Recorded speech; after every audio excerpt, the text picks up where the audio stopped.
Donc les amis, aujourd'hui on se retrouve dans mon garage. Ça sera pour la vidéo, pour monter les rétros. Je vais essayer de vous passer la caméra comme il se doit, qu'on puisse voir ce que je fais. Et voilà, c'est parfait. Donc là, ça consiste à retirer la vitre de rétro pour pouvoir accéder en fait aux clips de la coque de rétro. Et une fois qu'on a accès aux clips, on va pouvoir pousser la coque et travailler. Donc c'est-à-dire soit mettre les nouvelles coques de rétro. Voilà. Donc j'espère que je vais y arriver. J'ai jamais fait ce type-là, mais ça a l'air d'être pareil que sur ma Golf. J'avais fait ça sur ma Golf et ça a l'air d'être le même système. Donc le tout c'est de d'éclipser la vitre correctement sans rien casser, parce que si vous cassez une vitre de rétro, je pense que chez BM ça doit pas coûter 5 euros.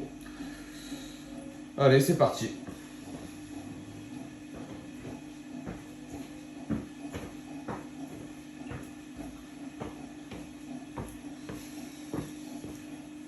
Alors, donc pour moi je suppose qu'il faut pousser la vitre au max par là. Moi, de toute façon elle est déjà poussée au max.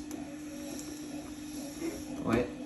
Et le but ça va être d'éclipser la vitre par ici, sans rien casser. Ça m'a l'air bien costaud.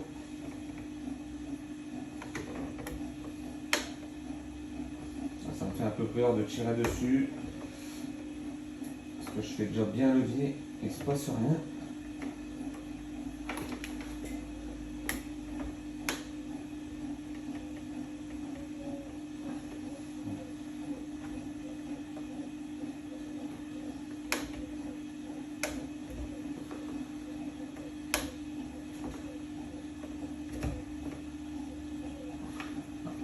En gros, j'ai l'impression que cet ustensile ne sert vraiment que dalle.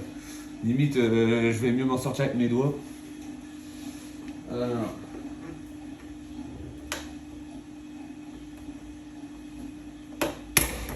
Voilà. Donc c'est pas évident, faut quand même forcer dessus. Donc là, il n'y a absolument rien de cassé. Il y a deux petites cosses qui sont là à retirer. Sinon la vitre va nous gêner.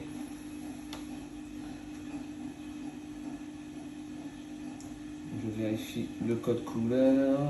Donc noir en haut et noir blanc en bas.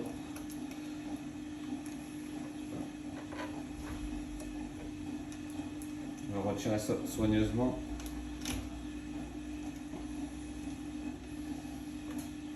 Celle-ci est bien pincée. Voilà. Donc on peut voir la belle vitre qui n'est pas cassée. Ouf. Je vais la poser à l'intérieur de la voiture. Donc, c'est pour accéder aux clips qu'on voit juste ici.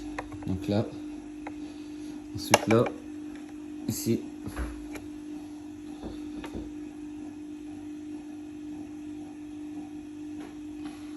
Donc une fois qu'on a retiré ces clips là,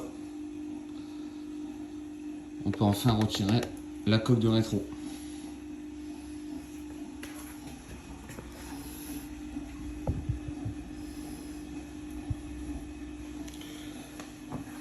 Alors.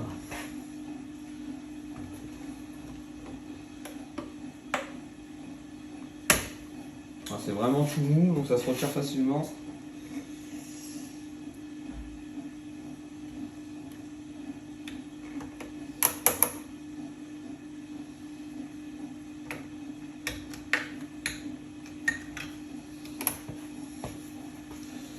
Là, je vais peut-être me servir de ça pour éviter de rayer la coque.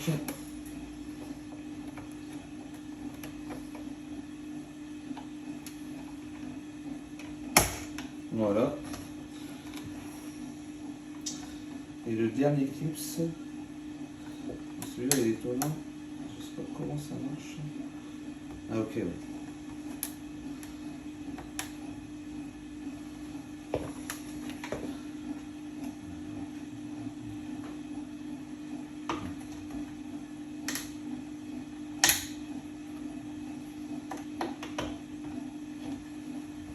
Donc une fois qu'on a retiré les trois clips, je suppose qu'on tire. Ouais, ça vient vraiment tout seul.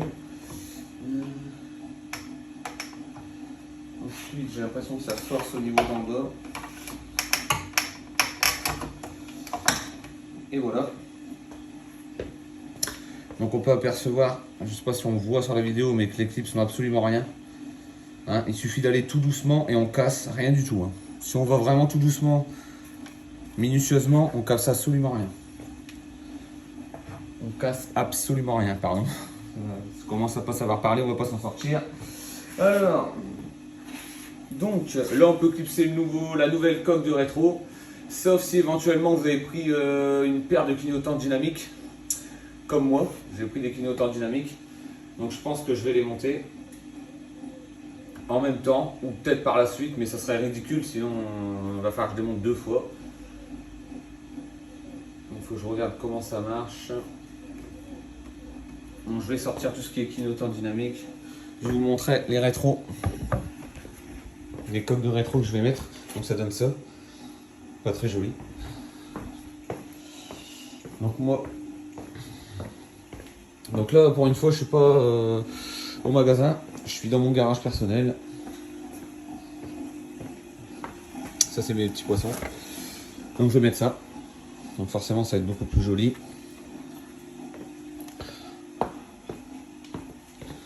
Je vais aller le poser à blanc. Sans le clipser. Pour qu'on se donne une idée du rendu. Voilà, à peu près. Donc ça va donner ça. C'est beaucoup plus joli. Là forcément, ça fait beaucoup plus modèle M. Voilà, donc je vous reprends tout de suite après et je vais préparer tout ce qui est coque et clignotant. À tout de suite.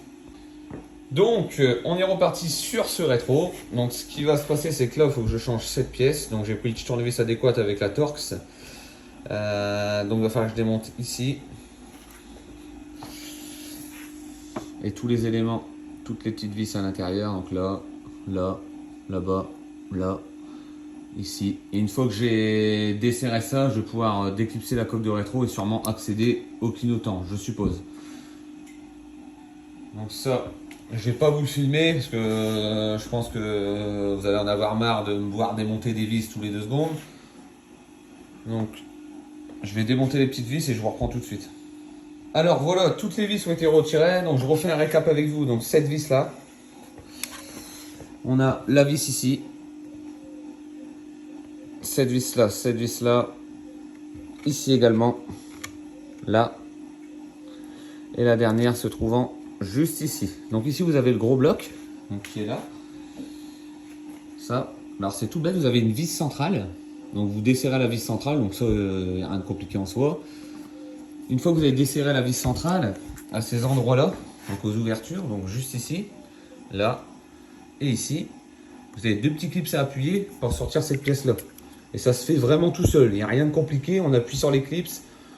Moi j'ai appuyé à la main, il faut les appuyer avec un petit tournevis bien propre.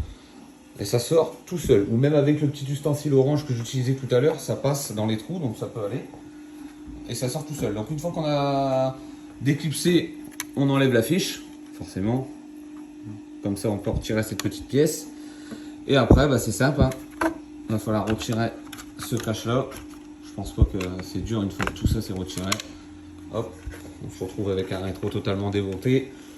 Je vous conseille de le nettoyer, de profiter pour bien nettoyer l'intérieur, parce que ça, c'est pas quelque chose que vous démontez tous les 2 minutes. Donc, nettoyez ça correctement, bien comme il faut, avec un petit produit. Ça, pareil, tout ce qui est un petit peu oxydé, pensez à le nettoyer. Au moins c'est fait, vous avez quelque chose de correct. Donc là on arrive au clignotant qui est là, donc forcément il tient presque plus. Donc je pense que là, pour moi, j'ai jamais fait, mais je suppose qu'il va falloir encore jouer un tout petit peu avec cette pièce. Voilà ce que je suis en train de faire. Voilà, ça tient plus beaucoup. Voilà, on décale. Alors, soyez un peu indulgents parce que je ne l'ai jamais fait, j'essaie de vous montrer à la fois. Donc voilà, on décale un tout petit peu cette pièce. Et là, on a le clignotant qui sort tout seul. Il n'y a rien de compliqué en vrai. Je suis étonné, c'est vraiment pas compliqué. Donc pareil, la même opération. On retire cette petite fiche. Une fois qu'on a retiré cette petite fiche, on remet l'autre au même endroit. Et surtout, on met le contact et on teste le clignotant avant de tout remonter. On ne sait jamais. Parce que si vous avez tout remonté, que vous mettez les clignotants, que ça ne fonctionne pas, vous refaites tout le chemin en arrière. Et là, je pense que, honnêtement, vous seriez dégoûté. Donc, on retire la fiche, on met le nouveau clignotant, on fait un petit test. Si ça fonctionne, on remonte tout convenablement. C'est-à-dire, on fait la même opération, mais dans le sens inverse. Donc là, je vous reprends dans un petit instant. Je suis désolé de couper tous les 2 minutes, mais j'ai pas encore le matériel pour, comment dirais-je, filmer plusieurs plans pour que vous puissiez voir de tout de A à Z. Mais je vais m'équiper dans les semaines à venir, vous inquiétez pas. Donc là, je vais couper, brancher le nouveau et je vais vous montrer ce que ça donne pour le nouveau. Moi, j'ai décidé de prendre un modèle teinté, donc comme ça, un modèle teinté noir et défilant, ou dynamique si vous voulez appeler ça comme ça. A tout de suite. Donc, on se retrouve sur le test du clignotant. Donc, pour ça, pour le tester, il n'y a rien de plus simple. Vous le branchez, ça c'est une évidence. Vous prenez votre clé. Là, en l'occurrence, comme la voiture est ouverte, vous pressez le bouton fermer. Ouvrir. Voilà. Ça fonctionne parfaitement. On peut remonter notre clignotant, notre coque de rétro, tout ça tranquillement. Et ensuite, on voit le résultat. Mais à mon avis, je pense que ça va faire propre.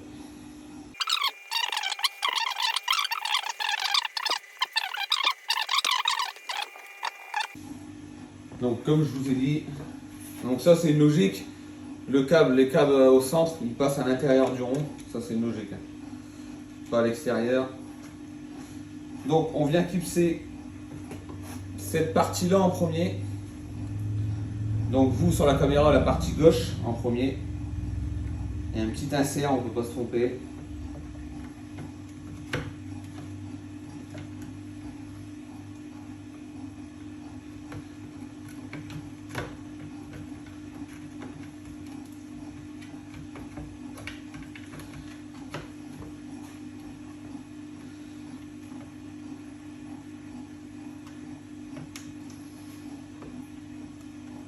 Bon, ça se clipse vraiment, ça se remet vraiment tout seul. Il n'y a vraiment pas de difficulté à le remettre. Là, je vérifie avant. Donc là, ici, on est OK. Ici, je suis collé. Là, je suis collé. Cette partie-là, elle est bonne. Ici, j'ai pas de... Alors ici, je me retrouve avec un petit décalage que j'avais pas avant. Donc, je vérifie ce qui s'est passé. Je suppose. Voilà. Ça, c'est OK. Donc, juste bien comprimer les deux ensemble. Donc là, on a entendu un petit bruit de clips qui s'est enclenché. Vous voyez? Hop. Là, on est bon. Donc ici, il n'y a aucun risque que ça sauve. Je vérifie que tout est bon. Ici, on est bon. J'ai pas d'écart. L'eau, elle ne peut pas rentrer à l'intérieur à cet endroit-là. Même si c'est fait pour, ça risque rien. Tout est bien enclenché. Donc une fois qu'on a tout enclenché comme ça, on va remettre la partie qui vous fait bouger la vitre du rétro. Donc on enclenche la fiche d'alimentation. Une fois qu'on aura enclenché la fiche d'alimentation, encore une fois c'est logique. La fiche d'alimentation elle est de ce côté là, donc on vient mettre dans le bon sens. Et après on enclenche avec à l'aide des 3 petits clips le petit bloc d'orientation pour la vitre. Donc je reconnecte. Il est bien reconnecté, on a bien entendu. Et je reclipse au même endroit. Donc vraiment pas difficile. On va entendre les clips. Et de 1.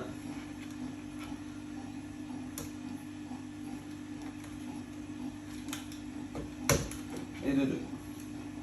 Voilà. Donc le bloc étant réinstallé, on a toujours nos 2 petites cosses pour la vitre. Là, on peut commencer à remettre la visserie. Donc on commence par la plus importante, celle-ci. Donc c'est-à-dire la grande, celle qui va en plein centre de la pièce d'orientation de la vitre, en gros.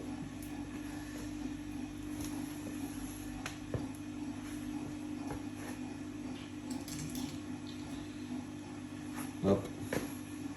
Je prends mon tournevis.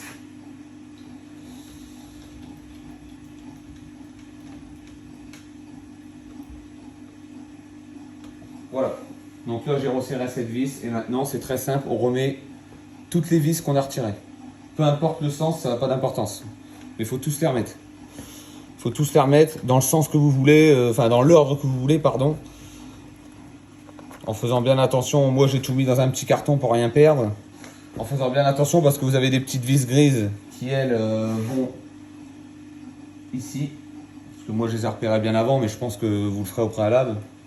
Donc là je vais tout vous remonter et puis on repasse juste après pour vous montrer le rendu. Parce que bon, je ne vais pas m'éterniser sur ça. Voilà, à tout de suite. Et voilà, donc on a notre rétro, enfin notre coque de rétro carbone style M. En gros sur les M4 etc. Qui est monté avec notre clignotant noir fumé dynamique. Et forcément, ça fait vraiment joli. Voilà. Là-bas pas mis. Là comme ça fait plus série 2 on va dire. Allez, diesel pas trop agressive. Et là bon, on sent tout de suite que c'est quand même un modèle M2. Là ça lui donne tout de suite un style agressif. Enfin, mon point de vue bien sûr. Voilà. Alors après j'aurais peut-être pu conserver des clignotants blancs en défilant aussi. Mais j'ai vraiment voulu lui donner un style vraiment assez sobre et agressif. Et là je trouve, même sur la vidéo, on voit quand même le clignotant. Voilà.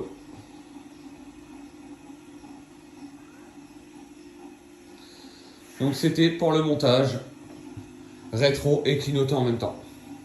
J'espère que ça vous aura plu. Je voulais juste vous montrer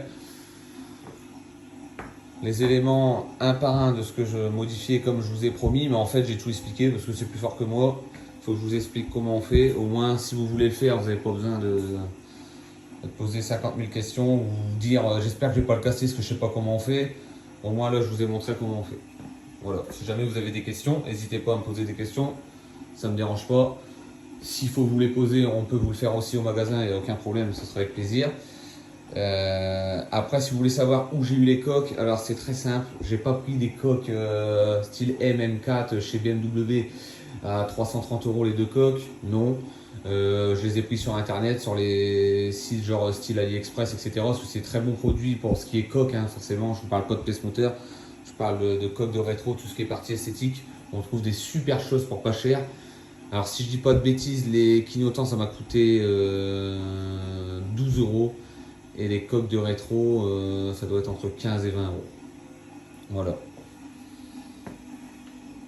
Et par rapport à avant, le temps d'attente pour recevoir une pièce comme ça chez AliExpress ou autre, c'est carrément médiocre, hein. On va dire maximum une semaine. Donc une semaine pour recevoir ça, je préfère moi honnêtement attendre une semaine et économiser un bon 300 €. Voilà, chacun fait comme il veut. S'il y a quelqu'un, il préfère mettre de l'origine BMW, je suis tout à fait compréhensible. Je comprends qu'ils ne veuillent pas mettre du AliExpress ou d'autres sites eBay, etc. Ils ne veulent pas mettre de pièces comme ça. Mais pour ce genre de pièces, moi je trouve qu'il n'est carrément pas nécessaire d'aller acheter ça chez BM. La qualité de finition elle est vraiment au top, hein. Elle est vraiment au top. Et même si à la rigueur il y aurait, bon là j'en ai pas vu sur ceux-là, il n'y a absolument rien. Même si à la rigueur il y aura un léger petit défaut, vous n'avez pas payé 330 €, vous avez payé 15 € les coques de rétro, ou 20 €, je sais plus exactement. Mais à ce prix-là, faut pas vous plaindre, quoi. Sinon prenez-les chez BM à 300 €. Mais moi honnêtement je me suis jamais plaint de ces produits, j'ai monté ça sur ma 7R, j'ai monté sur ma R32, j'ai monté plein de produits de chez AliExpress niveau esthétique sur mes voitures et je suis jamais déçu, j'ai jamais de retour. Alors attention, moi ce sont des véhicules qui sortent très rarement.